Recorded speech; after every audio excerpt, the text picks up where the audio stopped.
been a weird facial expression.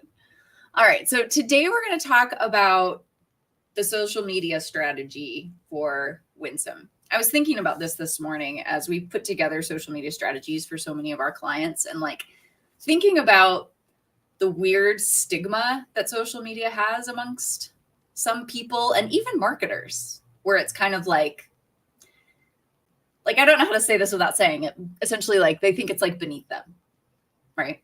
Like I'm not vapid and vain and thirsty. And so I'm just going to like live my life and not be on social media because I just reject that kind of vanity. Which if social media is inherently triggering for you on some kind of personal level, I totally respect that and understand that like everybody's different, right? And you may not have a huge appetite for social interaction, or you may just have some kind of aversion to the experience of the platform, or you may be like tempted into, egoism or something that is kind of morally problematic through those, so I get it. Like I get that it's not like a clear line, like this is morally good or right.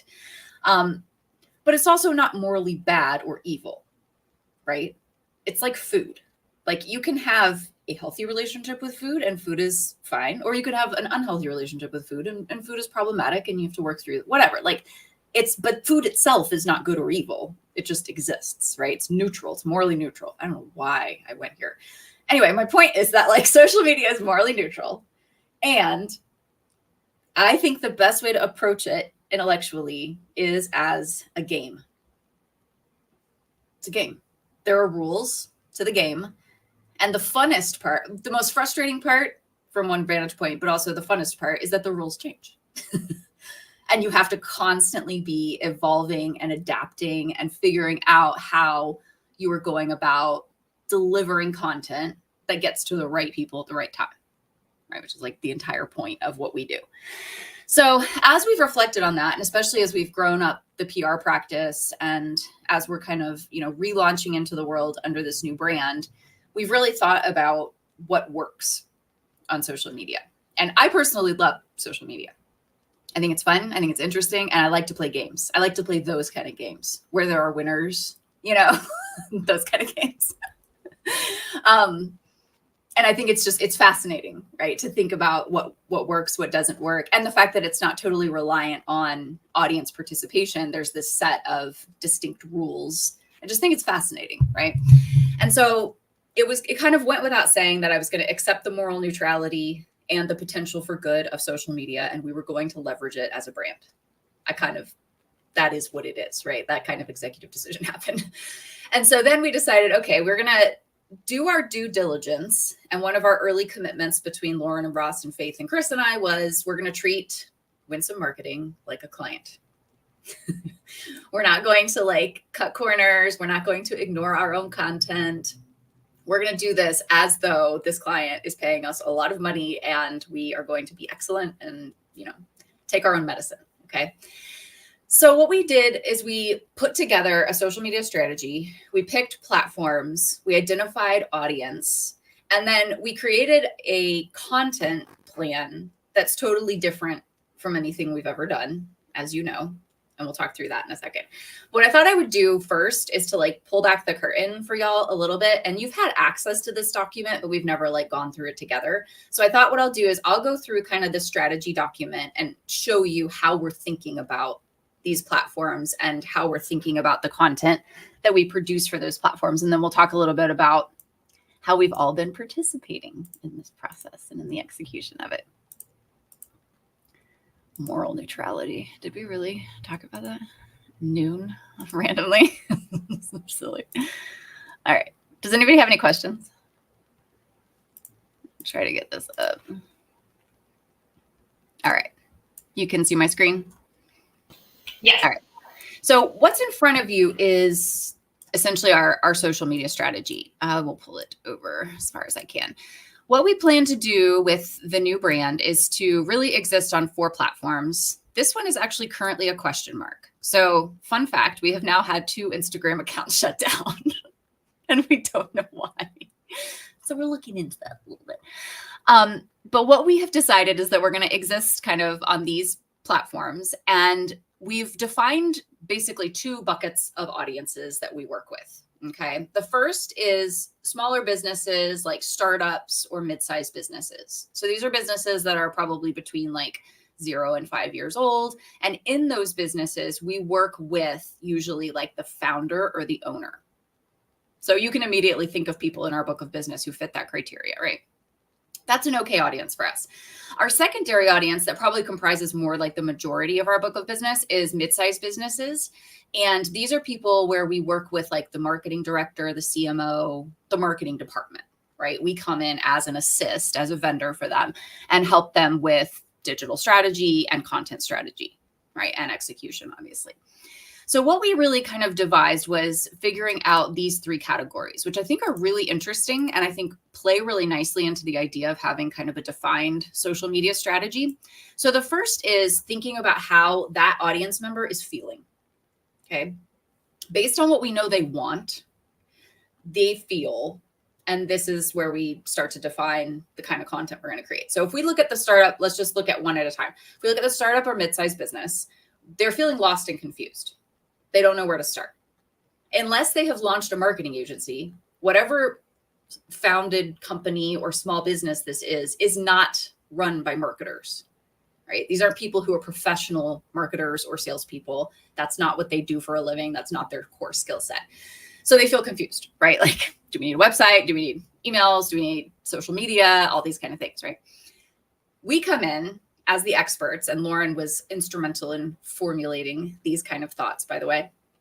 We come in as the experts who can give them a leg up on the competition because we've been there, done that, and we have the answers they need, right? So the things that are so like mysterious and overwhelming to them are just, those are the things we're good at. Those are the things that we've done over and over again. And so the goal is that we create the kind of content after they interact with that content, after they work with us, they feel energized and supported. So they feel energized because it's like, okay, I get it. Like there is a way forward, right? There is a way to actually achieve what we want. And I have somebody to help me do it. I don't have to do this alone. Okay. So that's that side of it. Okay. The other important things that we decided with our social media platforms that are yet to be implemented but coming is that while those things are kind of core messaging, we're also going to make sure that social media just isn't the stopping point. Like there's no inherent business value in just building a big audience. We want to build the right audience, and we want that audience to move off of the social media platform into something that indicates a sales intent, right? So we want to make sure that there's some kind of lead magnet, that there's an offer, that we have a way to start building a pipeline to get them off social media and onto our email list and onto phone calls and further down kind of the funnel. So that's kind of been established for each of those platforms. Anybody have any questions so far? Can you let Ross in? Oh, sorry. I have to be on the other screen when I'm on the thing. Yeah, sorry. Sorry, Ross. I had Wi-Fi issues. I was waiting backstage in the big entrance. He's like, knock, knock. I have to like cover that part of the screen when I have this thing up. Okay. Welcome, Ross. So that's kind of that startups, mid-sized business. We think we probably will find them on platforms like Instagram, you know, just places where people are perhaps not looking for exactly what we're providing. Like they're not going to Instagram to find a marketing business. But if they go to Instagram and they're exploring ideas around how to start a business, our kind of content, they could encounter the kind of content that we're putting up. Okay. Secondarily, we've got our audiences that's more kind of geared towards TikTok and LinkedIn specifically. And that's kind of that mid-sized businesses. And we think there's a couple things, right? So we've got mid-sized businesses that don't really have a solid digital strategy, a modern digital strategy, all that. And a lot of times they're feeling overwhelmed with their growth. So these are the companies who have leapt from like 2 million to 10 million in 3 years or something, right? Like they've experienced growth and they aren't quite sure how it happened always. And they're not quite sure how to make it keep happening, right? There's questions about what that process looks like, what that growth looks like, and how to sustain it. This is really important because most businesses who make quick leaps burn out. They burn their people out, they burn their processes out. And so it's vitally important that we have kind of, we present ourselves, and we are specialists who kind of help them detangle the complexity, right? Like, let's not over engineer. Let's create simple systems that work, cut to the chase, figure out where our next high impact moves. And then the goal is that they feel like they have capable co-leaders who they can entrust with the process. Like, what is it going to take to get us to the next level? And can you help us do it? Right. So you can think of clients that we have that kind of fit that bucket, knowing, you know, that's where we kind of add this additional value, maybe even beyond what a typical marketing firm would, in that we have kind of this business acumen, right? We've built our own businesses. We know how this works. We know what growth looks like. We know what it takes. We're going to help you achieve it.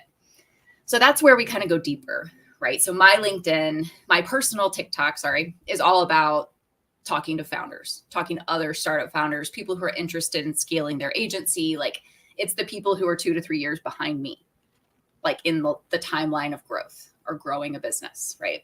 And so that's why that's all the content that I put on my TikTok. So that's kind of that one. And then the last one that we kind of have as a nuance, like a secondary mid-size audiences, kind of goes further into the large businesses. And it's the people who feel like they have an out of hand, overgrown, or Frankensteined digital strategy or content strategy. So these are businesses who, like, they've worked with like several SEO agencies in a row. They've rebuilt their website twice in 3 years.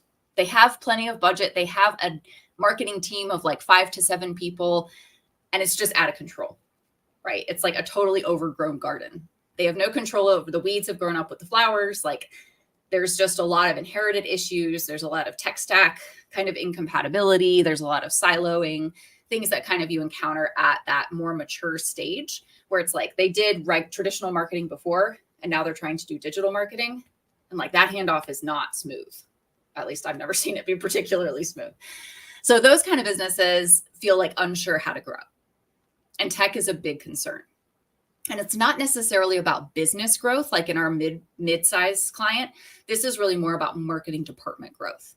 How can the marketing department look good to the C-suite? How can they prove their worth and value? How can they upskill their people, right? And so that is a big part of really kind of what Ross and I do, right? When we go into consulting engagements, it's getting rid of all the complication and figuring out what's the clear path forward. How are we going to handle the people who are doing the things, right? So less fulfillment and more management of the people, upskilling the people, coaching them, that kind of thing. And the goal there is that they feel relieved. Like, there's a CMO who's trying to handle all of this, plus demands from leadership, plus performance, plus this, plus that. And it's like, we come in and it's like, we can think on your level and we can help you. And you can trust what you get from us. You can trust that we have your best interest in mind, and we're going to make you look good, and we're going to help your people succeed. They feel resourced. They have an extension of their team, and they didn't have to hire somebody. So that's usually really helpful. So I give you that fairly robust detail because I want you to understand who we're talking to when we're on social media. And then what we'll do now is I want to talk you through, like, why did we start where we started? Because this isn't where we started, right? We started here. Or let's see, let's go back to April before I color coded it correctly so that Lauren would love me. So we started here, right? So let's talk through this a little bit. I decided that I think, and I could be wrong, I could always be wrong. I think one of the biggest untapped opportunities probably every single client in our book of business has is getting the people in their business to talk about the business. Like, we were on it with a client yesterday, a PR client, and their CEO is like, we want everybody to be talking about us. And we're like, you have 150 employees. What if even 20 of them were talking about you? We're putting up content for you. We're resharing your content. We're liking your posts. Like, the engagement potential for people within a business, I feel like, is considerable. And with the generation shift of the workforce, there's more willingness to try to play this game because it's familiar, right? So Taylor is a lot more familiar and a lot more comfortable on TikTok than I am, right? When did you call me out for the millennial pause? like last year. And I was like, I didn't even know what it was. And she was like, you know, it's like when you pause at the beginning of your video. And I'm like, well, I'm waiting for everybody to pay attention because I'm about to say something. I was like, don't worry, I'll cut it out. I'll just edit it out at the beginning. Got it. Okay, got it. Thanks. But that's super valuable, right? Having somebody like her who's a digital native, who's savvy on the platform, just giving that general feedback, but also being willing to participate, right? Participate in the process, provide feedback, all of that. So I was like thinking about it and I was like, okay, so philosophically, I think this is a huge opportunity. And then I was like, okay, our entire go-to-market philosophy for Winsome is like treat ourselves like a client. So physician, heal thyself. Like, why don't we do this? Like, we're all reasonably digital, right? And so I thought, you know, I wrestled with it because I was like, okay, but I don't want people to ever feel like they have to post about the company on their personal platforms because that's super important to me. Like, you have a life that's separate from your business and you should, and I don't need to know about it. And you need to be able to feel free to do whatever you want. So there's a little bit of that, but I think most people are willing to, I mean, it's beyond easy to create a social media platform.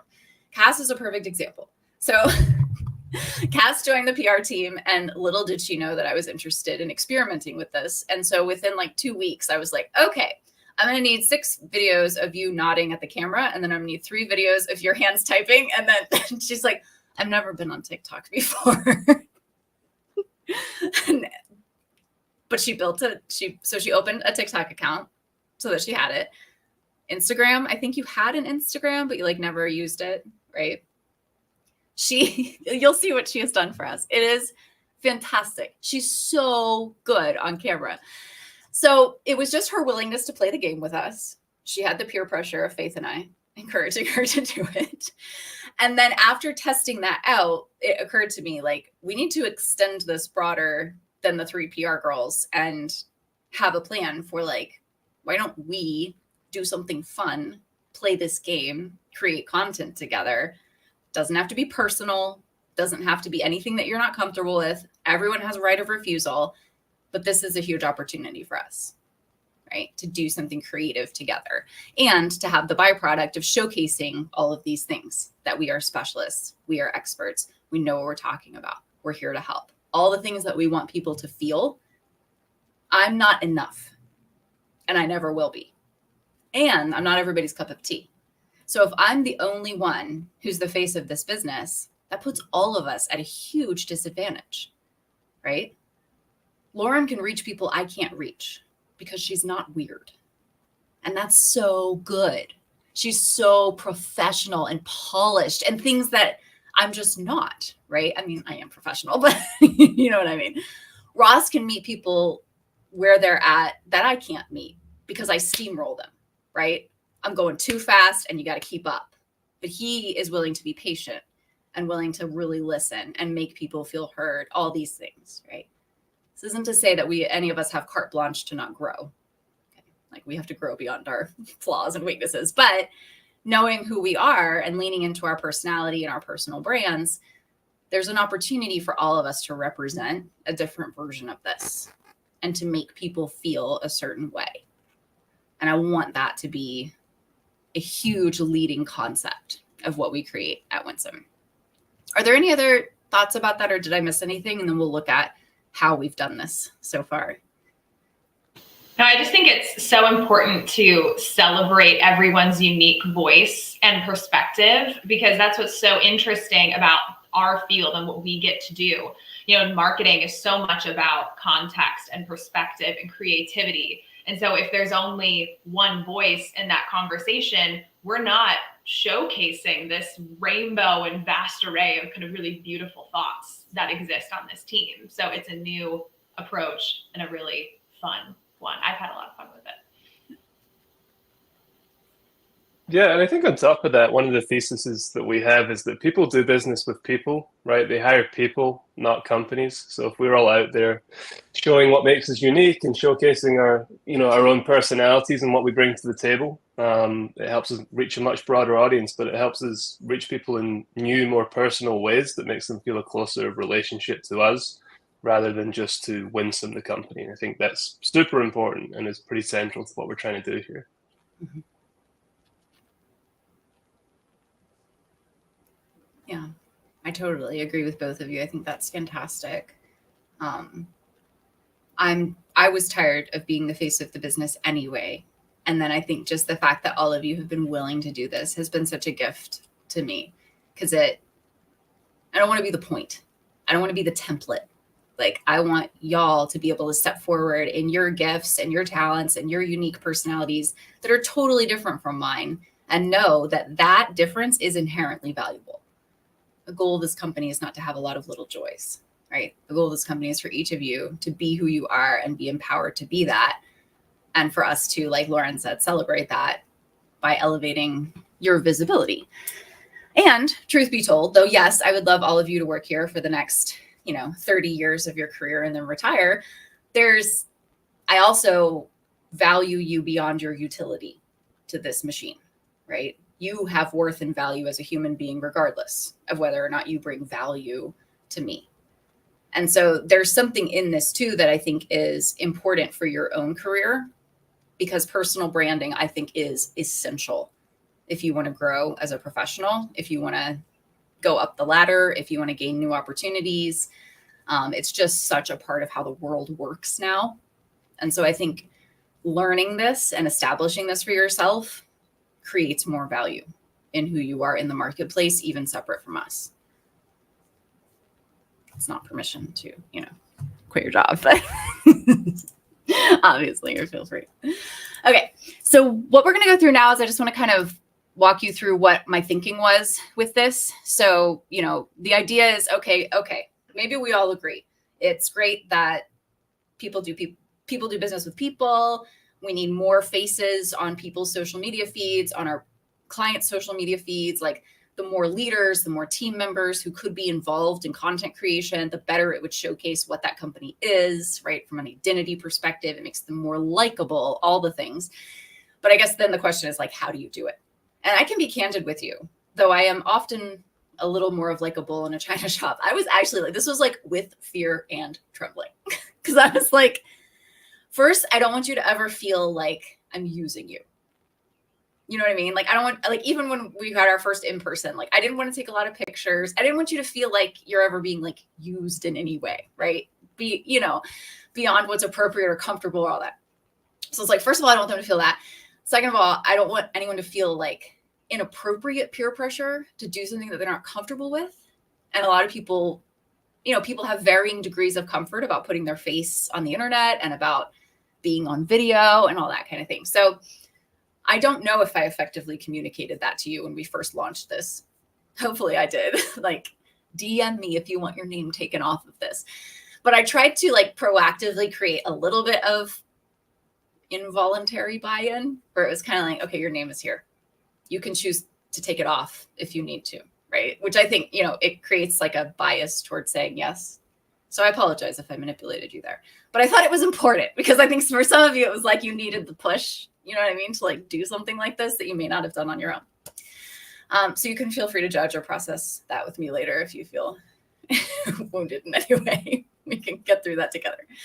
So basically what I did is I was like, okay, what would be on brand? What would be somewhat related to writing or work from home? Things that are super familiar, concepts that are super comfortable. And my objective the whole first month was not to fulfill our robust, sophisticated social media strategy. My objective was for you all to just do it, to just try it. And we used the videos, but like, I don't have any plans for those like winning us business. The whole point of that was like a culture shift of like us starting to think this way, starting to like get comfortable doing this, figure out what the process would be. Does the process work? Like, the whole of April was just kind of like, let's experiment, right? And candidly, I feel like, and so then, okay, we did it. I think everyone did it. And I'm pretty sure everyone did it on time. Maybe a couple or three, but I think Faith was the only one who was ever late. But in her defense, she also has to film like 3 TikToks a day for the PR team. So we'll let that slide. So, you had your assignments here. You could find your color. You could link to the video. that we put in the master folder. So talk to me about, if anybody's bold and feels like sharing, like, what was it like to get this the first month? What did you feel about it? Yeah. What was it like to be on the receiving end of this? I am just curious. It felt like really straightforward. Like I did not have to do much thinking. It was just like very clear what I had to do. So I just, yeah, it was a little bit nerve-wracking, like just the idea of being on camera, but the instructions were so clear that I was like, okay, cool, I can do that. Okay. Yeah, for my part, Yeah. I really, sorry. Go ahead. We haven't figured out the cues yet. But for my part, I was definitely one of those people who needed a little bit of the push to get started. It's like, I sort of a digital native, but like I'm deeply uncool on social media. Like if any of you follow me on Instagram, it's like, oh, look, Shannon posted another photo of a tree. There's a mushroom on it this time. Like I don't post cool things. So before now, I definitely did not film video of myself. I only even had a TikTok account because I needed to be able to see the like the data analytics screens for an article I had to write one time. That's the only reason I even have that account. So it's definitely been an interesting learning experience to try to speak naturally to a phone or a camera instead of to a person whose face I can't see. I think I'm in the same boat as Taylor. I really enjoyed how straightforward this was. Like, here's the plan, take the video, upload it, and go. I think the big difference for me was my like personal social can be a little unhinged sometimes. So that, like in the past, the videos that I've created are like I'm cruising through trending audio. I'm trying to figure out what I can do that can move with that trending audio, those sort of things. So this was fun because I didn't have to think too deeply about it. Just kind of do the task and see how that falls within the bigger projects. But yeah, it was fun. It was fun. Okay. Good. I'm glad to hear it. I agree. It is fun. It's kind of bonding because you're doing something that's like low threat, but also a little nerve-wracking, which I think is just inherently bonding. It's like the lowest possible version of like being in war with people, right? Like you're in war together, you're bonded for life. This is like, teeny version of that. So by May, I was like, okay, nobody has quit over this. It seems like I can get away with it. So I was like, all right, score. So then I like actually branded this and like put a little bit more thought into associating it with things that down the road I want to kind of leverage into establishing our group identity, right? So that, yes, there's these individuals and our goal is that you guys feel elevated and empowered and all that. But also, shifting it into who are we as a team, right? Like putting some of that together, going a little bit more personal into like work from home stuff, into your pets, that kind of thing.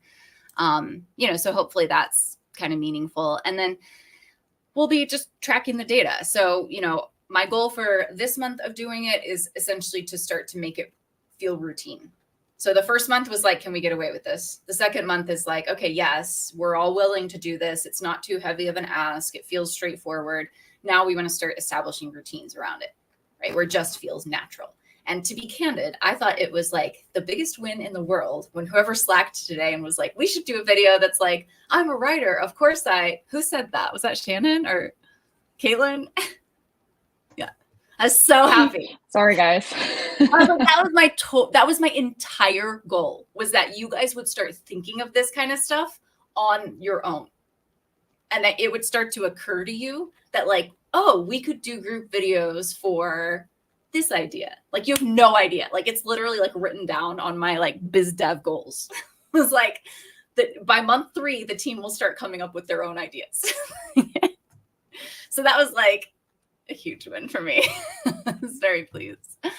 So that's exciting. And then just to give you a little sneak peek of, I kind of consider the PR team like pioneered this. Now the broader team is implementing it to show you kind of what, as we're a couple or 3 months ahead of you guys as far as content production, Cass the Great goes through and does all of these meticulous analytics for our own accounts. So we're paying attention to, you know, the content that we create, and you can see how many we create. It's a lot. Like what our view count is after 24 hours, what our views are by the end of the month, likes, any notes that we have as far as like if we boosted something or if we had a specific time, that kind of thing. And you can see by month 2, by the end of month 2, we had almost 26,000 views, which is fantastic. And then in May, I think we'll outperform that, but we're just learning loads. We're paying attention to the data. We're doing it like we would if we were a client.